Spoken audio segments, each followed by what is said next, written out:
Waalaikumsalam warahmatullahi wabarakatuh. Kita melihat perkembangan info, yakni sosok pemuda Taufik Hidayat yang melakukan kekejian kepada salah satu pasangannya yang dicintai, yang disukai. Mungkin mestinya ketika dia menyukai, mencintai anak yang memang menjadikan calon ke depan seorang makmum yang dihadirkan untuk keseriusan dalam rumah tangganya, orang tua kan namanya mengamanatkan anaknya, artinya untuk menjaga dan melindungi.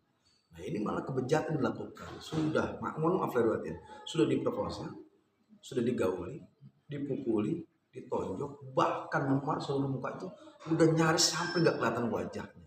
Ini kebiadaban dilakukan oleh oknum yang namanya Taufik Hidayat, ini tak pantas. Ini yang namanya bukan lagi manusia menurut saya, sudah diliputi oleh yang namanya iblis. Emosi, pemarah, terlontar yang sesuatu yang dilakukan sehingga bisa membuat daripada korban tersebut dilukai segala macam. Ini dalam agama kita ini sudah kejahatan yang hendaknya serius bagi aparat pemerintah, khususnya dari pihak kepolisian, menindaklanjuti dengan tegas. Hukum seberat-beratnya supaya jerah dan tidak ada lagi orang-orang yang akan melakukan seperti itu. Ya bagaimanapun saya secara pribadi artinya sangat miris melihat oknum ini yang memang biadab, maka serahkan saja ke pihak polisi. Tapi bagaimanapun solusinya adalah warganya harus ditemukan, keluarga dari laki-laki dan keluarga dari perempuan, kedepannya mau apa. Tapi kan orang yang jahat kayak begini, orang tuanya aja nunjukin golok. Bahkan diancam dengan pisau. Bahkan ada rencana ingin membunuh daripada orang tuanya. Ini kan gila, seorang tua kandungnya pun diperlakukan seperti itu. Apalagi dengan pasangannya. Lihat ini si perempuan ini kok udah habis ini hidungnya, matanya sudah. Itu saya kira ini udah harus dihukum seberat-beratnya, bukan lagi keringanan. Ini udah kejahatan yang sangat sangat besar dilakukan. Maka solusi bagi pemerintah, bagi siapapun yang melihat kejadian ini ataupun dari kita ini, maka hendaknya merespon hal ini, membantu, yang kedua mengobati trauma dia, depresi yang sangat keras. Ini bisa mengakibatkan orang ini tuh si perempuan ini udah nggak pede karena mentalnya sudah dibikin rusak oleh si Taufik Hidayat ini. Kalau saya jadi pribadi ketemu, habis saya. Artinya kisos gitu. Dia ngelukai daripada kekasihnya sama seperti itu, maka ada kewajiban nih orang tua dari perempuan itu menganiaya mestinya. Ngumpulin, tonjokin, habis selesai udah serahin ke polisi. Saya kira ini masih bagus wajahnya ya. Kalau bisa nih Pak Polisi injak dulu. Mohon maaf ya berarti. Persis seperti dia melakukan kepada kekasihnya. Lakukan itu. Bagi saya ini lapor itu adalah kisos. Gitu. Kalau bunuh lagi kalau dalam agama kita negara Islam. Cuma kan kasih. Tapi bagaimana pihak daripada keluarga perempuan, maka hendaknya berani untuk melakukan tegas seperti itu. Jangan dikasih ampun. Ini udah biadab. Ini kayak Israel ya. Kalau udah pakai Israel kan luar biasa. Kalau Israel biadab. Manusia ini nggak ada, binatang yang ada. Berarti Taufik Hidayat ini binatang. Iblis. Iya. Nah ini kan sejauh ini kan ancaman jeratan hukumnya kan 12 tahun penjara, Ustadz, dan pihak keluarga bahkan KDM sendiri meminta hukumannya lebih dari 12 tahun karena melihat efek dari perlakuan yang dilakukan terhadap Yovita itu sendiri yang sampai saat ini kan cacat ya. Terus juga si kakak adiknya Afif juga meminta kalau saya jadi adik saya minta ntar selain dihukum si Taufik Hidayat juga nanti matanya dicongkel terus dipindahkan ke mata adiknya itu yang dilukai itu. Nah itu menurut pandangan agama hal yang wajarkah hingga akhirnya keluarga dan adiknya juga dendam seperti itu, Ustaz? 12 tahun masa hukuman buat dia, saya kira belum pas. Seumur hidup yang pas. Oh. Kenapa? Artinya dia sudah merusak daripada kecantikan wajah yang dia cintai, kebiadaban dilakukan kepada si gadis itu. Nah bahkan dari keluarganya besar aja 12 tahun itu masih kurang. Kenapa kan dicongkel matanya itu si perempuan ini? Berarti mata congkel pindah, emang itu udah harus begitu mestinya. Itu setimpal namanya. Bahkan dari KDM itu Iya. 12 tahun itu kan baginya kurang. Mm. Makanya seberat-berat kalau dia seumur hidup. Iya. Ya ini kan cacat seumur hidup loh, wajahnya cacat seumur hidup. Orang matanya saja mau diambil dibayar 5 miliar tuh kagak mau. Hampir lagi nih si Cowboy ini, si Taufik Hidayat ini nyongkel matanya. Ini biadab ini. Makanya kalau saya bilang 12 tahun kurang. Seumur hidup. Congkel lagi matanya. Betul kata adiknya. Itu udah kebiadaban. Oleh karena itu ini pelajaran buat kita semua.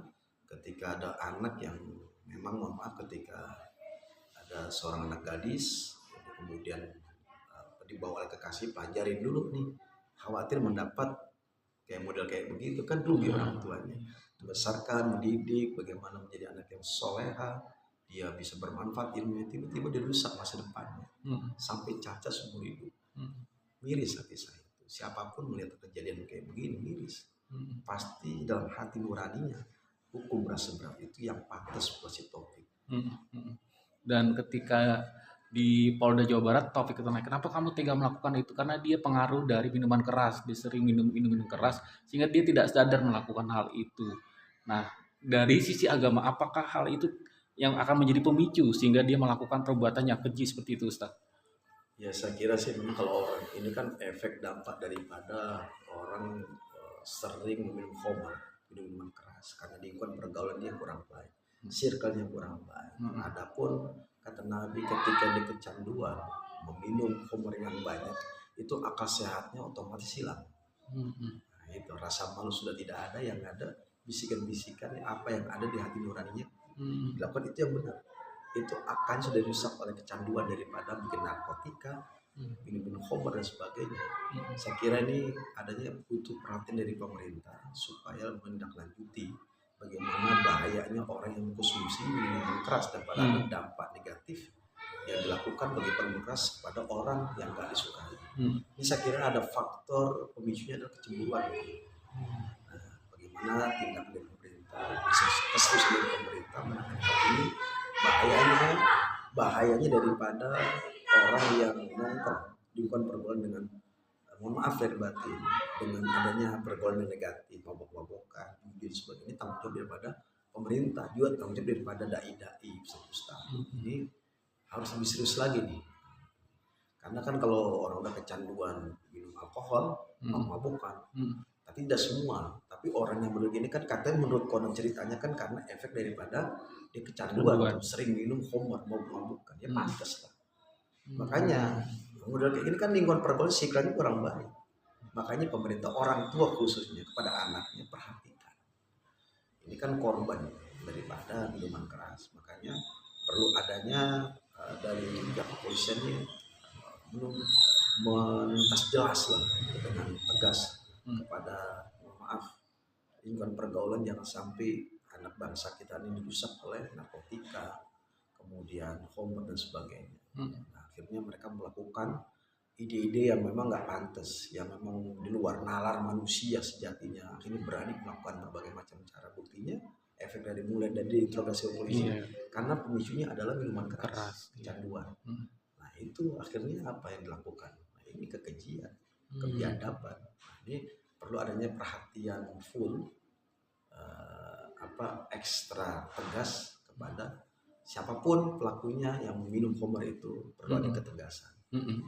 Dan fakta yang lain juga mengejutkan juga, ternyata Taufik Hidayat melakukan tindakan kekerasan tidak terhadap Yovita sendiri, melainkan juga istrinya juga diperlakukan kurang lebih sama seperti Yovita melakukan, juga mendapatkan KDRT, sehingga akhirnya ketika itu dipanggil oleh KDM dan dia menceritakan bahwa dia mendapat perlakuan yang sama terhadap seperti Yovita. Ini melihat dia memperlakukan itu emang sudah watak tabiatnya seperti itu atau seperti apa Ustaz? Saya kira ini adalah mungkin karena dia berpergaulan, yang kedua watak yang ada di benaknya itu, kerasnya dia, ya emosional dia yang memang tidak terkontrol, orang yang tidak dekat kepada Tuhan yang Maha Kuasa, jarang bergaul dengan orang-orang soleh, jarang ke masjid, dia hanya circle-nya itu circle tongkrong saja, circle-nya yang mungkin di situ banyak mabok, zina dan sebagainya.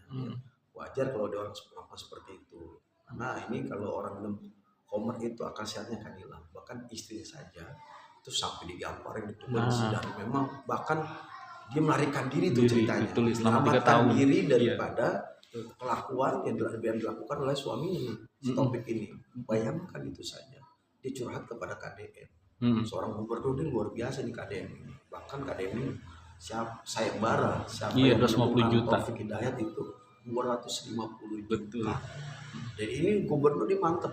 Mungkin ada gubernur lain Pak bisa meneruskan daripada ini. Mm-mm. Kalau memang polisi tidak bekerja, ya mungkin cara seperti ini mungkin yang sangat jitu. Gitu. Saya kira orang ini memang kelakuannya, tabiatnya itu udah bukan lagi manusia. Ya, orang udah jauh kepada Allah, nggak sholat, nggak puasa, nggak zakat, hanya melakukan maksiat saja, mabuk, zina dan seterusnya. Dan pada akhirnya yang dilakukan itu seperti binatang. Bahkan hati nurani itu udah iblis diisi, Iya. bukan lagi kepada agama. Betul. Setan masuk, iblis masuk, akhirnya dia melakukan masa benar. Istrinya dianiaya, anaknya dipukul dan sebagainya. Iya. Orang Lagi tuanya juga. orang tua sampai Dipukul dipukul, ya juga. sampai mental orang itu kan gila udah. Mm. Sakit jiwanya itu, Mm. sakit jiwanya. Jangan nih orang ini adalah sudah gila gitu. Kalau nggak pas dunia urusan Allah deh. Tapi saya minta kepada pihak polisi, sudah ada laporan-laporan dari keluarganya, laporan dari istrinya, dari masyarakat, pemuda ini nggak baik, orang ini nggak baik, maka hukumlah seberat-beratnya dengan setimpal apa yang dilakukan kepada pasangannya, selingkuhannya. Ini saya kira jangan jangan dikasih hati lah, sesuai dengan perbuatan yang dilakukan. Ustadz, kalau Ustadz melihat kan ini kan dia kan dianiaya ya selama kurang lebih 3 tahun si Yovita itu sendiri di dalam di kos itu sendiri. Tapi dia kok terkesan tidak berani melawan ya ketika dipukul pakai helm, ditonjok dan segala macam, tidak berani melawan untuk kabur, untuk lari dari Taufik Hidayat. Menurut Ustadz, apakah ada tekanan psikis sehingga didoktrin sehingga tidak berani melawan, sehingga nurut walaupun dia diteraniaya sampai begitu parahnya, atau seperti apa melihat dari sisi agama, Ustaz? Saya kira dia tidak bisa mengadu karena sudah ini bahkan sudah diancam, sudah ditekan akan dibunuh. Yang namanya perempuan kan lemah, tenaganya seberapa seperti bang laki. Bahkan kalau udah diancam dengan pisau atau dengan tembakan, orang itu ciut lama-lama, ngedon. Dan begitu pun dialami oleh salah satu pasangannya nih, si perempuan ini udah ngedon, udah diancam, diintimidasi, bahkan ada ancaman pembunuhan. Mungkin itu dilakukan si Taufik kepada pasangannya sehingga tidak berani untuk mengadu keluar. Mungkin diikat, dikerangkeng, dikunci di kamar, kita nggak tahu. Dipukul dan secara bisa. Bagaimana dia melarikan diri? Dia sudah dikunci dalam kamar, nggak bisa keluar. Mungkin jarang dikasih makan seperti binatang. Kita nggak mengetahui. Mungkin ada yang sesuatu yang sangat ditekan. Tekan apa? Mungkin ancaman-ancaman yang kita nggak tahu. Mungkin ancaman kalau kamu ngadu saya akan bunuh kamu. Mungkin ada seperti itu. Kedua, kamu akan saya lukai, saya potong-potong, mutilasi sebagainya. Mungkin ada seperti itu. Mempertahankan hidup daripada menghilang nyawanya, lebih baik dia mempertahankan hidup. Lebih baik dia bisa hidup itu dengan cara apa? Udah pasrah dia kepada Allah, kepada dirinya. Biasanya dia keluar. Nah, keluar kan nggak ada untuk jalan keluarnya, mau kemana? Dia sebenarnya mau lari, cuma nggak jalan keluarnya, pintu dikunci. Setiap hari dia dipantau. Ini udah gila ini laki ini. Makanya gimana dia mau melarikan diri kalau yang memang udah rusak mentalnya, udah lemah, udah pasrah dia, saya lihat ini kepada Allah. Dan fakta yang juga menarik juga ketika udah parah dan dibawa ke rumah sakit Hasan Sadikin baru menghubungi orang tuanya setelah sekian lama, sekitar 3 tahun tidak ada komunikasi antara anak dengan orang tua, sehingga akhirnya kan ketika ngasih tahu orang tuanya kaget dan tidak percaya anaknya diperlakukan seperti itu oleh Taufik Hidayat. Memang harus orang tua dan anak seberapa dekat hubungannya untuk bisa komunikasi, untuk bisa menyelesaikan masalah. Nah, ini gimana melihat juga? Kalau kata Rasul, seorang ibu itu didikan yang paling utama. Didikan yang paling utama pada orang tua, kepada anak. Jangan sampai anaknya ini diberikan kebebasan, tidak ada batasan. Jadi sebebas-bebasnya. Pada akhirnya jadi seperti ini. 3 tahun tuh waktu yang lama, penganiayaan yang dilakukan oleh Taufik Hidayat kepada si korban itu luar biasa. Dan itu mungkin ada kesempatan celah, ada celah dia berani melapor. Nah, ini kan kaget orang tuanya, kemana 3 tahun ya begini salah siapa? Orang tuanya. Kenapa dibebaskan kepada orang tidak jelas, diberikan kepada orang tidak jelas?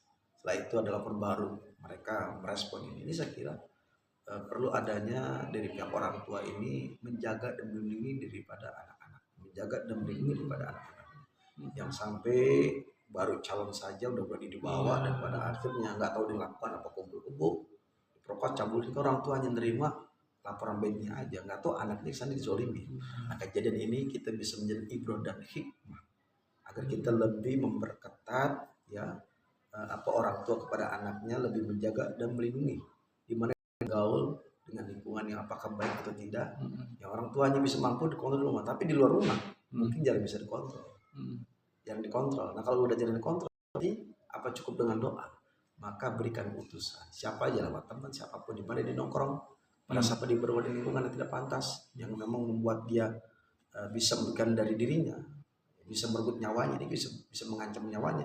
Ini masih ada kewajiban orang tua dan kita semua. Nah, buktinya jadi korban nih, ya kan?